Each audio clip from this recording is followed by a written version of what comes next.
So good evening every. എല്ലാവർക്കും നമ്മുടെ സമാധിയാവുന്ന ശാസ്ത്രബോധം എന്ന് പറയുന്ന ടോക്ക് സെഷനിലേക്ക് സ്വാഗതം. അപ്പോൾ ഞാൻ ആദ്യം ടോക്കിനെ പറ്റി പറയുകയാണെങ്കിൽ നമ്മൾ ഒരുപാട് പ്രോഗ്രസീവ് ആയിട്ടുള്ള, അതായത് ടെക്നോളജിക്കലി ഒരുപാട് അഡ്വാൻസ് ആയിട്ടുള്ള ചെറിയ ചെറിയ കാര്യങ്ങൾക്ക് പോലും ആർട്ടിഫിഷ്യൽ ഇന്റലിജൻസിൽ ഉപയോഗിക്കുന്ന ഒരു കാലത്താണ്. പക്ഷെ മനുഷ്യൻ ശരിക്കും പറഞ്ഞാൽ സ്വാഭാവികമായിട്ട് തോന്നുന്ന ഏറ്റവും ചെറിയ കാര്യങ്ങൾക്ക് പോലും ഇതേ യുക്തി ഉപയോഗിക്കുന്നുണ്ടെന്നുള്ള സംശയമാണ്. അതായത് ഏറ്റവും പെട്ടെന്ന് തീർക്കാൻ പറ്റുന്ന ഒരു കാര്യത്തിന് പോലും ഈ യുക്തി ഉപയോഗിക്കുന്നില്ല. എന്നാൽ കോംപ്ലക്സ് ആയിട്ടുള്ള പ്രോബ്ലങ്ങൾ മനുഷ്യൻ സോൾവ് ചെയ്യാൻ വേണ്ടി സയൻസിന്റെ ഹെൽപ്പ് ഉപയോഗിക്കുന്നുണ്ട്. അപ്പൊ അവിടെയാണ് ഈ ഒരു നൂറ്റാണ്ടിൽ അല്ലെങ്കിൽ ഈ ഒരു ടൈമിൽ ഈ ടോക്കിന്റെ ഇമ്പോർട്ടൻസ് വരുന്നത്. സോ ഞാൻ ഡോക്ടർ വൈശാഖൻ തമ്മിനെ ടോക്കിലേക്ക് വെൽക്കം ചെയ്യണം ആദ്യം തന്നെ. സോ ഫസ്റ്റ് ക്വസ്റ്റ്യനിലേക്ക് പോകുന്നതിന്റെ മുന്നേ ഞങ്ങൾ ഈ സെഷന്റെ പേര് കേട്ടപ്പോൾ ആദ്യം എന്താ തോന്നിയത്? പോസ്റ്റർ ഒക്കെ ഇറങ്ങിയ ടൈമിൽ നല്ല പേരാണ്. അതായത് ഇന്ന് കഴിഞ്ഞ കുറച്ച് സമീപ ഹിസ്റ്ററിയിൽ ഏറ്റവും കൂടുതൽ നമ്മൾ സെലിബ്രേറ്റ് ചെയ്തൊരു വാക്ക് സമാധിയായിരുന്നു. അപ്പോൾ ശാസ്ത്രബോധം സമാധിയാകുന്നതിനെ കുറിച്ചാണ് നമ്മൾ സംസാരിക്കുന്നതെന്നുണ്ടെങ്കിൽ ഒരുപാട് പറയാൻ കാണുമല്ലോ. നല്ല പേര്, ആരുടെ തലയിൽ ഉദിച്ച പേരാണെന്ന് എനിക്കറിയാം. എൻ്റെ തലയിൽ എല്ലാന്ന് മാത്രമേ എനിക്ക് അറിയുള്ളൂ.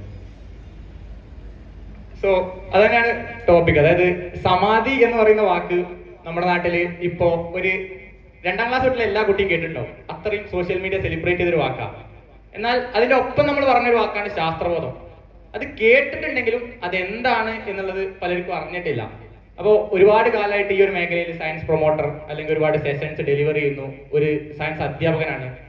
ശരിക്കും എന്താണ് ഈ ശാസ്ത്രബോധം എന്ന് പറയുന്നത്? ശാസ്ത്രബോധം എന്ന് പറയുന്നത് നമ്മൾ പൊതുവിൽ മനുഷ്യർക്ക് വളരെ മനുഷ്യരിലേക്ക് വരുന്നതിന് മുമ്പ് മനുഷ്യരെ പോലെ തന്നെ ഭൂമിയിൽ ജീവിക്കുന്ന എല്ലാ ജീവികളും പൊതുവായിട്ട് ചെയ്യുന്ന ഒരു കാര്യം ചുറ്റുപാടുകളെ കുറിച്ചുള്ള ഇൻഫർമേഷൻ അകത്തേക്ക് എടുക്കുക, അത് പ്രോസസ് ചെയ്യുക, എന്നിട്ട് അതിനനുസരിച്ചിട്ട് അതിനോട് റെസ്പോണ്ട് ചെയ്യുക. ഇപ്പോൾ ഒരു ചെറിയൊരു സിംഗിൾ സെൽഡ് ഓർഗാനിസം ആയിട്ടുള്ള ഒരു അമീബ പോലും ഇതിന്റെ അടിസ്ഥാനത്തിലാണ് അതിന്റെ ചുറ്റുപാടിൽ സർവൈവ് ചെയ്യുന്നത്. കാരണം അതിന് അത് നിൽക്കുന്ന ചുറ്റുപാട് എങ്ങനെയുള്ളതാണെന്നുള്ള ഇൻഫർമേഷൻ അകത്തേക്ക് എടുക്കണം. അത് സേഫ് ആണോ അതോ ത്രട്ടണിങ് ആണോ, ഇതനുസരിച്ചിട്ടാണ് അത് ഡിസൈഡ് ചെയ്യുക. അപ്പോൾ എല്ലാ ജീവികളും ഇത് ചെയ്യുന്നുണ്ട്. പല ജീവികളും അവരുടേതായ ഒരു മെക്കാനിസം ആണ് അതിന് ഉപയോഗിക്കുക. അത് ആ ജീവിയുടെ ശരീര വലിപ്പം, ആ ജീവിക്കുന്ന സാഹചര്യങ്ങളുടെ സ്വഭാവം, ഇതിനൊക്കെ അനുസരിച്ചിട്ട് ആ പ്രോസസ്സിൽ വ്യത്യാസം വന്നേക്കാം. മനുഷ്യന് അടിസ്ഥാനപരമായിട്ട് ഇതാണ് ചെയ്യുന്നത്. നമ്മൾ ചുറ്റുപാടുകളെ നമ്മൾ അസസ് ചെയ്ത് നമുക്ക് ഗുണമുള്ള കാര്യമാണോ ദോഷമുള്ള കാര്യമാണോ ന്യൂട്രലാണ് ഈ ഡിസിഷൻ നമ്മൾ സദാസമയം എടുക്കും. നമ്മുടെ ബ്രെയിനിന്റെ പണി തന്നെ അതാണ്. ബാക്കി നമ്മുടെ ബ്രെയിൻ വെച്ച് നമ്മൾ കാണിക്കുന്ന ചിന്തയോ ഡിസ്കവറീസോ ഇന്നോവേഷൻസോ ഒക്കെ അടിസ്ഥാനപരമായിട്ട് ഇതിന്റെ ഒരു എക്സ്റ്റൻഷനാണ്.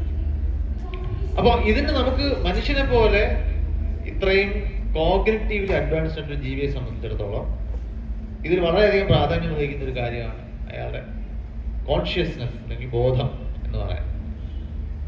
അതെങ്ങനെ വർക്ക് ചെയ്യുന്നു എന്നുള്ളതിൻ്റെ അതിൻ്റെ എക്സാക്ട് മെക്കാനിസം നമുക്കിപ്പോഴും 100% മനസ്സിലായിട്ടില്ല.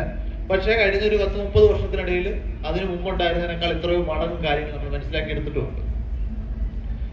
ഇത് നമ്മളെ ചിന്തിക്കാൻ അല്ലെങ്കിൽ നമ്മുടെ തോട്ട് പ്രോസസ്സിനെ ഡ്രൈവ് ചെയ്യുന്ന ഒരു കാര്യമാണ്.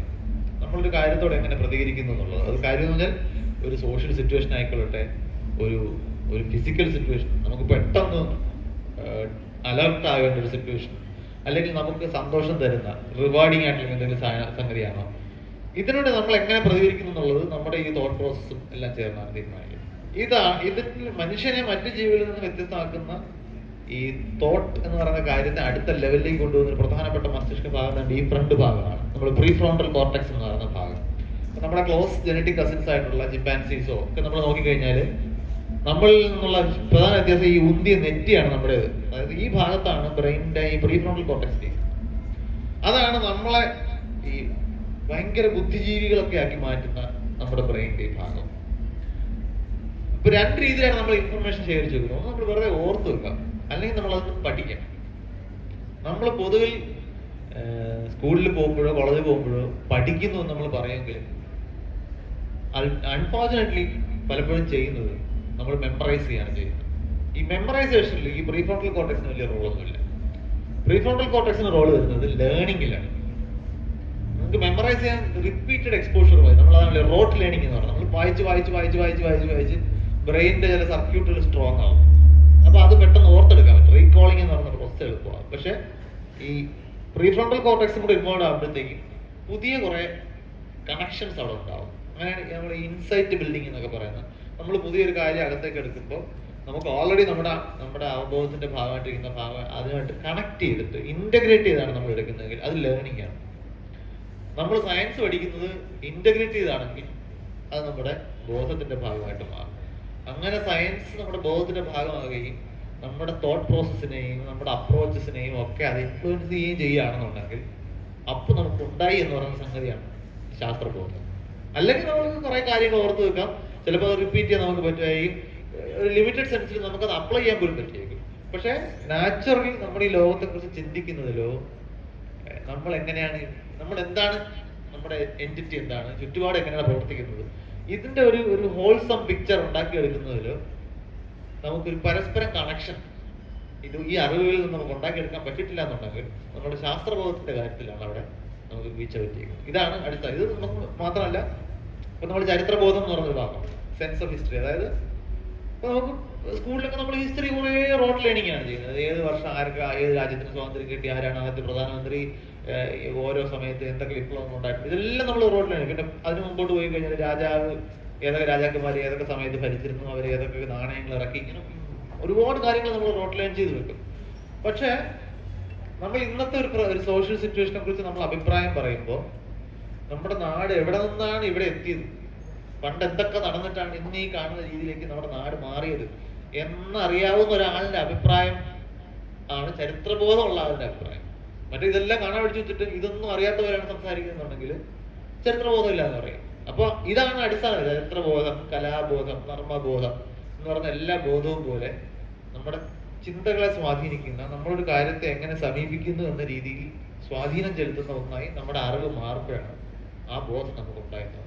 സയൻസ് ആണെങ്കിൽ അതാണ് നമ്മൾ സയന്റിഫിക് ടെമ്പറമെന്റ് അല്ലെങ്കിൽ ശാസ്ത്രബോധം എന്ന് വിളിക്കുന്നത്. ആക്ച്വലി എൻ്റെ ഒരു ചോദ്യം ഇതുമായിട്ട് കണക്റ്റഡ് ആയിരുന്നു. അതായത് നമ്മുടെ നാട്ടിൽ ശാസ്ത്ര ബിരുദധാരികൾക്ക് പഞ്ഞമില്ല. അടിസ്ഥാന ശാസ്ത്ര വിദ്യാഭ്യാസം പോലും ഇല്ലാത്ത ആൾക്കാർ വളരെ കുറവാണ്. ഇപ്പോൾ 10ാം ക്ലാസ് വരെ ആകുമ്പോഴേക്കും നമ്മൾ ബയോളജിയിലും ഫിസിക്സിലും ഒക്കെ അത്യാവശ്യം സയൻസ് എല്ലാം പഠിക്കുന്നുണ്ട്. പക്ഷേ ഇവർക്കൊന്നും